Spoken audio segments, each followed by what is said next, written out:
Êtes-vous capable de me citer au moins une grande ville qui est dans cette zone juste ici? Bon, évidemment, si vous-même vous habitez ici, c'est un peu de la triche. Alors moi, une ville... Biarritz, c'est par là? Ouais, Biarritz, c'est là à peu près. Sur la carte, Clermont? Peut-être c'est Clermont-Ferrand. Clermont-Ferrand. Ouais, non. Ah si. Non, il n'y a pas dedans. Il y a Toulouse par là, non? Toulouse. Quelque part là. Montpellier. Nîmes. Après, C'est vrai que c'est compliqué quand même. Peut-être Limoges? Ou c'est... Question suivante.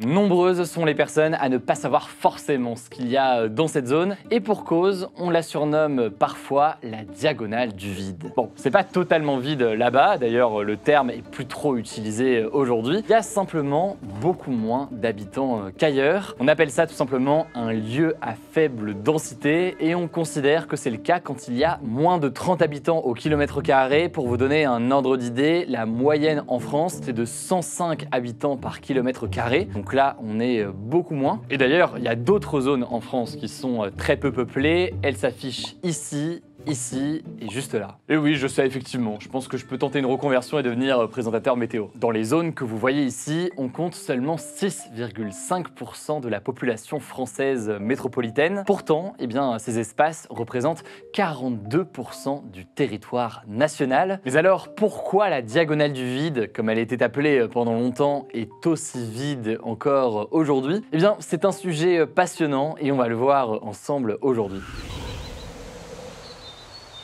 Cette diagonale, elle a commencé à se dessiner entre 1850 et 1950. À l'époque, les gens qui habitent dans cette diagonale travaillaient majoritairement dans les champs, sauf que dès 1850, un objet va apparaître et il va bouleverser leur quotidien. Il s'agit de la moissonneuse. Bon alors, à l'époque, vous vous en doutez, une moissonneuse, ça ressemblait plutôt à ça. Mais c'était à l'époque une véritable révolution. Un signe des temps, c'est la disparition dans nos campagnes du cheval à 4 jambes au profit du cheval vapeur. L'agriculture est en passe de prendre le nom d'industrie agricole. En fait, la moissonneuse, comme la faucheuse ou la batteuse à l'époque, vont réduire les besoins de main-d'œuvre dans les champs. Et concrètement, au lieu d'avoir 100 personnes pour récolter à la main, on n'en a plus qu'une seule, une personne donc qui va conduire la machine. Du coup, à cette époque, il y a moins de travail sur place et dans les champs, alors que à l'inverse, dans les villes, c'est absolument le contraire. Dans les villes donc, dans la seconde moitié du 19e siècle, les entreprises commencent à produire massivement. Elles deviennent plus grandes, c'est la période donc de l'industrialisation. Conséquence, certaines régions très rurales vont voir leur population déménager directement dans les villes. C'est ce que l'on appelle parfois l'exode rural. Mais toutes les régions ne sont pas égales face à l'industrialisation. La plupart des régions agricoles ont vu une partie de leur population partir, mais d'autres régions, comme par exemple les Hauts-de-France, ont réussi à cette époque, pendant d'ailleurs un bon moment, à maintenir une industrialisation en milieu rural et donc à retenir leur population sur place pour éviter donc qu'elles partent directement dans les grandes villes du reste de la France. Mais la moissonneuse ne va pas être le seul objet qui va dessiner les territoires de cette diagonale. Il y aura aussi, attention, ça peut surprendre, le vélo. Vous m'avez déjà pris mes chaussures, maintenant mon vélo. Pour comprendre, on va inventer un personnage. On va l'appeler Jean, par exemple. Jean, il vit dans un petit village dans notre fameuse diagonale du vide au début des années 20. Et dans son village, chaque jour, eh bien, les marchands se déplacent. Ils viennent donc lui vendre ce dont il a besoin pour vivre. Mais Jean, eh bien, achète un jour un vélo et tout cela va transformer son quotidien. Le vélo, c'est le premier moyen de transport qu'il possède et il va l'utiliser en fait pour faire des allers-retours dans la ville d'à côté, une ville qui est un petit peu plus grande que la sienne et ça va donc lui permettre d'aller chercher lui-même ses produits dans cette plus grande ville. Ce que fait Jean dans son petit village, d'autres personnes vont le faire aussi dans leur village autour et c'est ainsi donc qu'au lieu de se déplacer, eh bien désormais les commerçants vont commencer à s'installer dans cette ville et c'est ce que l'on appelle donc la concentration concentration. Les commerçants, plutôt que de faire le chemin vers les petits villages, vont rester dans cette ville et c'est donc les différents habitants des villages qui vont venir. Chaque nouveau mode de transport va en fait changer la manière dont on se déplace, ça va accélérer les déplacements et par ailleurs ça va de fait souvent diminuer le nombre d'arrêts et le fait de diminuer le nombre d'arrêts, ça va concentrer la population sur certains points, sur certaines villes. Un peu plus tard, le petit-fils ou la petite-fille de Jean va acquérir une voiture. Attention, il vit toujours dans notre diagonale, mais cette fois-ci, au lieu d'aller faire ses courses dans la ville où allait Jean, eh bien ce petit-fils ou cette petite-fille pourra aller dans une ville un peu plus loin. Cette autre ville un peu plus loin gagnera donc ainsi en activité aux dépens de l'autre. Bon, et là vous commencez à comprendre l'un des premiers points, hein. Plus on avance dans l'histoire, plus les transports permettent d'aller encore plus loin et donc plus on s'éloigne des petits villages pour aller dans les grandes villes. Et le TGV pour cela, c'est un très bon exemple. Voici le dernier né de l'industrie ferroviaire française, le TGV 001, le super turbotrain. Sur un trajet Paris-Lyon, au lieu de s'arrêter 20 fois comme le faisait le train autrefois, le TGV ne s'arrêtera qu'une seule fois à son terminus, donc directement à Lyon. Conséquence directe, vous l'aurez compris, les villes entre Lyon et Paris se retrouvent moins desservies et perdront progressivement en attractivité, en activité et donc in fine en taille de population. Et d'ailleurs, si on regarde cette carte des gares TGV, on voit bien que notre diagonale du vide est absolument absente des radars. Même chose d'ailleurs lorsque l'on regarde les villes où se trouvent les grands aéroports en France, je vous laisse observer. Les transports et particulièrement les transports en commun, mais aussi les infrastructures pour les transports sont développés là où il y a des gens.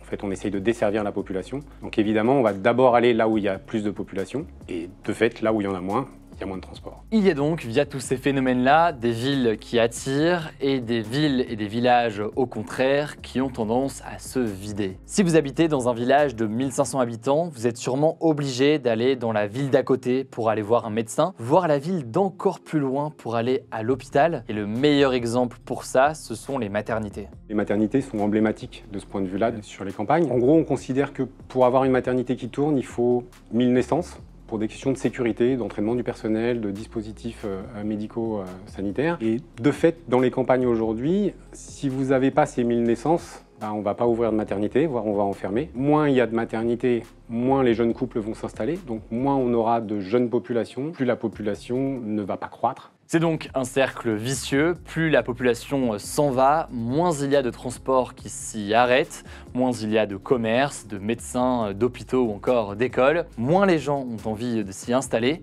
et donc moins il y a d'enfants qui naissent. C'est ainsi que la population diminue, mais aussi avec elle les services publics, alors qu'une population reste tout de même présente sur place. C'est évidemment un sujet éminemment politique. On a déjà eu l'occasion d'ailleurs d'en parler à de nombreuses reprises dans notre format des actus du jour, que ce soit sur YouTube ou alors en podcast. Si on regarde cette carte de la densité de la population entre 1876 et 2017, on voit bien apparaître notre fameuse diagonale. Aujourd'hui, on met l'accent sur le vide, mais le vide, c'est aussi la présence de plein ailleurs, et les contrastes augmentent aujourd'hui en France. Alors, les contrastes augmentent parce qu'une partie des zones les moins peuplées continuent de se dépeupler, et puis surtout, les zones les plus peuplées continuent de se peupler. Plus de vide, plus de plein, plus de contrastes. Allez, si vous le voulez bien, reprenons notre chère diagonale. On a donc vu qu'elle a été tracée notamment car beaucoup de la population ici est partie vivre en ville, mais il faut savoir que certains territoires, ici ou là, étaient de toute façon très peu peuplés de base. Et l'une des raisons, c'est ça. La forêt, et oui, par exemple, le territoire des Landes n'a jamais été très peuplé. Ça a été longtemps une zone humide, et puis au milieu du 19e siècle, on a décidé de planter de la forêt, notamment pour essayer d'implanter de la population. Mais quand vous plantez de la forêt, vous n'avez pas besoin de beaucoup d'agriculteurs non plus pour s'en occuper. Et donc finalement, c'est un territoire qui a toujours été peu peuplé et qui, malgré sa transformation en forêt à partir de 1857, reste peu peuplé. Mais ça ne concerne pas que les forêts. Une grande partie de la diagonale du vide tombe, vous le voyez peut-être, en plein massif central. C'est le massif montagneux le plus vaste de France. Il représente environ 15% du territoire de France métropolitaine. Alors oui, je suis d'accord, il n'y a pas pas des montagnes aussi hautes que dans les Pyrénées ou dans les Alpes, mais tout de même, eh bien, ça reste des massifs montagneux et ça n'aide pas forcément cette région à se développer. C'est vrai que les zones de moyenne montagne en France sont moins peuplées souvent que le reste du territoire. Souvent, c'est des zones avec des pentes, donc moins pratiques pour l'agriculture, avec des sols parfois plus pauvres. Et par ailleurs, c'est aussi des zones où les transports peuvent être plus compliqués, où il n'y a pas de ressources alternatives de type industriel, pas de minerais, etc. Et donc ça fait que les moyennes montagnes sont depuis longtemps moins denses et n'ont pas profité des développements du 19e et du 20e siècle. En moyenne ou en haute montagne, c'est aussi compliqué pour les transports. Pour construire des routes, il faut construire des tunnels, des viaducs, faire des chemins en lacets. Et tout ça, eh bien, ça peut coûter très très cher. Et signe que niveau transport, c'est compliqué et puis qu'il y a donc ce cercle vicieux que j'évoquais à l'instant. L'Ardèche, par exemple, est le seul département de France métropolitaine sans gare pour le public. Il y a uniquement des trains de marchandises, mais impossible aujourd'hui de prendre un train dans une gare directement en Ardèche. Dans le Cantal, par exemple, c'est un problème assez similaire. Aucun axe de circulation ne coupe le département en deux. La faute, notamment au volcan au milieu du département. Tous les axes vont donc tourner autour et forcément, tous les trajets au quotidien vont devenir assez longs. Et ça rejoint donc ce que je vous disais à l'instant. Ces territoires, ils sont par exemple utilisés pour l'élevage. Exemple avec la forêt du Morvan, où autour, on peut trouver ces magnifiques bovins charolais. D'ailleurs, pour l'anecdote, dans certains de ces départements, on compte littéralement plus de vaches que d'habitants. Bon, et si vous ne me croyez vraiment pas, la preuve avec cette carte qui a été réalisée par l'excellent cartographe Jules Grandin. Bref, là on voit donc que ces territoires de la Diagonale, soit ils étaient peu peuplés de base pour des raisons géographiques, soit eh bien, ils se sont vidés progressivement au fil de l'histoire. Mais alors, qu'est-ce qu'il se passe maintenant et est-ce que ces territoires sont en train de se repeupler? Eh bien, si on jette un œil dans les médias, voici une petite compilation de tout ce que l'on peut lire. On entend de plus en plus de témoignages de personnes qui quittent la ville pour la campagne, et encore plus d'ailleurs depuis le Covid ou encore le télétravail. Exemple frappant, Paris a perdu plus de 120 000 habitants en 10 ans et compte aujourd'hui moins d'habitants qu'en 2000. Ces gens qui s'en vont, ils ont un nom, ils s'appellent les néo-ruraux, et finalement c'est un petit peu l'inverse de l'exode rural. Les néo-ruraux, un terme apparu au milieu des années 70 et qui englobe toute cette frange de la population qui en a marre de la ville. Parce que oui, vivre à la campagne, c'est un mode de vie dont beaucoup d'urbains rêvent un petit peu secrètement, en tout cas sur le papier. Bon, il y a plein de raisons qui peuvent expliquer cette envie en tout cas de partir des villes, la pollution, le bruit, la surpopulation, les prix, etc. etc. Je pense que vous êtes nombreux à connaître. Du coup, logiquement, eh bien, si les villes se vident et que les gens soi-disant partent à la campagne, notre chère Diagonale devrait a priori se repeupler. Sauf que c'est faux, vous l'aurez compris, c'est pas du tout ce qu'on observe. La réalité est tout autre. La plupart des gens déménagent de ville à ville. Et pourquoi on en entend beaucoup parler?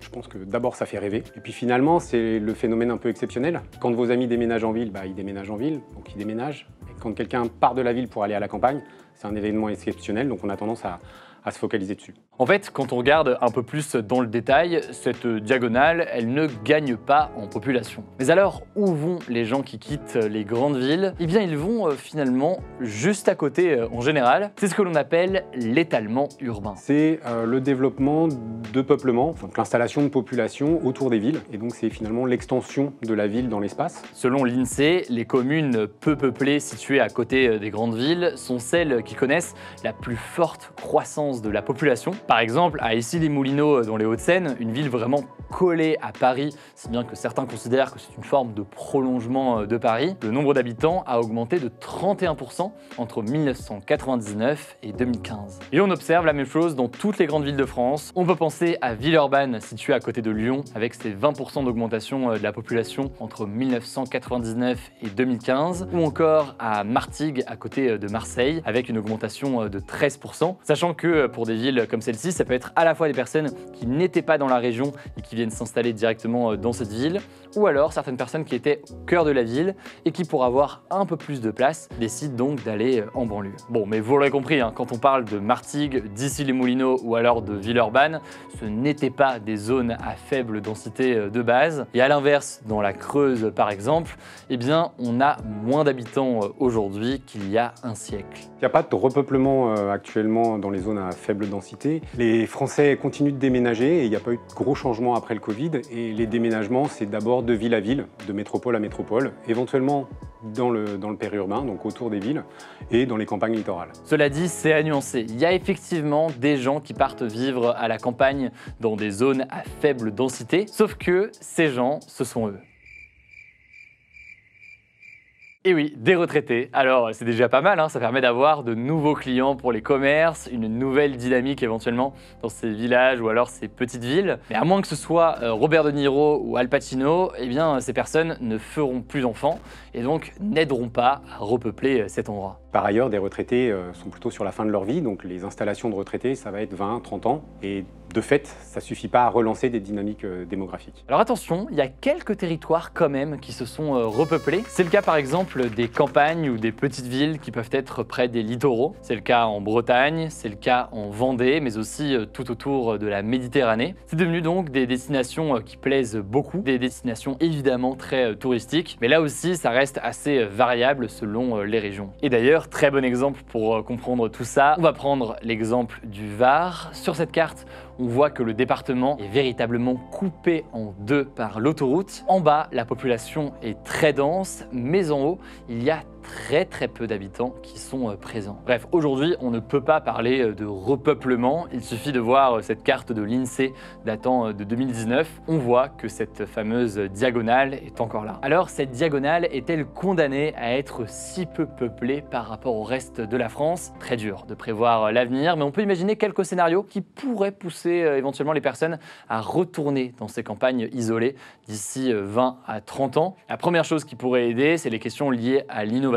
En gros, on peut imaginer que si des éléments comme par exemple la fibre optique est déployée partout, eh bien ça pourrait devenir un peu plus attractif pour des personnes par exemple qui travaillent beaucoup en télétravail. Bon après, comme on l'a dit à l'instant, ça reste à nuancer, hein. Ils peuvent aussi décider de s'installer simplement à l'extérieur des grosses villes. Le deuxième scénario, c'est celui du changement climatique. Vous le savez, il va faire de plus en plus chaud chaque année. En 2050, les températures pourraient parfois atteindre des 50 degrés en ressenti dans les grandes villes. Voici la carte donc prévue avec, vous le voyez, des températures égales ou supérieures à 40 degrés. On pourrait donc imaginer une fuite de la population vers la campagne où l'air est plus respirable et moins pollué. Bon, mais là encore, ce qui est le plus probable, c'est que ce soit les plus riches qui partent et ce sera uniquement en période estivale, dans une résidence secondaire par exemple. Ils ne vivront donc pas forcément toute l'année sur le territoire et ça ne participera pas forcément donc au repeuplement et à la dynamisation de ces régions. Troisième scénario, le plus catastrophe qu'on pourrait citer, qui pourrait entraîner un repeuplement de ces régions, c'est celui d'une théorie de l'effondrement, théorisée notamment par le chercheur Jared Diamond. C'est l'idée donc que la société pourrait être frappée par plusieurs crises tellement fortes que les banques, les supermarchés, les grandes entreprises ou encore les centrales électriques feraient tous faillite. Une crise sanitaire aussi serait possible. La population devrait donc se débrouiller soi-même. Il y a une excellente série sur Canal+ qui s'appelle L'effondrement, aborde cette thématique. On voit les personnages tenter de fuir les villes pour s'installer, notamment en campagne pour se nourrir. C'est un scénario le plus pessimiste, mais qu'il faut quand même noter. Bon, et dernier scénario, qui lui en l'occurrence est une question de volonté de la part des autorités ou alors de l'État, ce serait tout simplement une question d'investissement de la part des gouvernements successifs pour s'assurer que déjà les populations présentes dans ces territoires aient des services publics adaptés et faire en sorte donc d'avoir une politique d'investissement, notamment en matière de transport et d'hôpitaux, pour rendre donc ces petites villes ou ces villages à nouveau attractifs. Bref, vaste sujet, j'aurais pu en parler pendant des heures. Il y a évidemment beaucoup à dire encore sur le quotidien des personnes et notamment des jeunes qui peuvent habiter dans certaines de ces régions. merci beaucoup à Benjamin, accompagné de Laurie, qui sont journalistes au sein de l'équipe et qui ont travaillé donc sur ce sujet. Prenez soin de vous, prenez soin de vos proches et on se dit à très vite.